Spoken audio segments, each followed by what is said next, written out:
I still believe that the testing package from the standard library is the best testing framework that you need, like the best out there. It's very simple. It's very powerful now, especially now that fuzzing is built into the language and everything. And because it doesn't introduce new concepts, so basically you still have to do your if statement. If that thing happened, then I call a method on my T object, right? Or my B for benchmarks and things like that.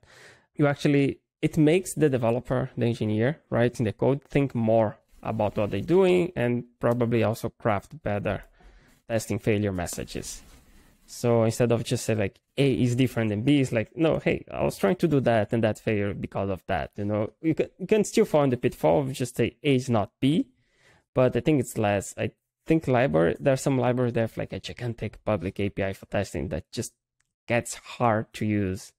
And if some very small nuances here and there, I've seen a few examples of that just like misplaced, like would be the error message, if the actual error that was being compared, and luckily the test was not very wrong, but that happens. And if the testing package, like that's just not gonna happen, right? You can only basically print a message saying like, okay, the test, you can fail the test, and then you can write messages explaining why. And well, of course, like building language is very different than building other kind of applications.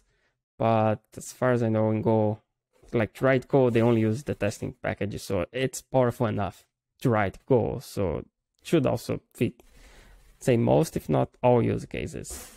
And you can always write your helper function if you need specific things. And the t.helper, it's also a great helper.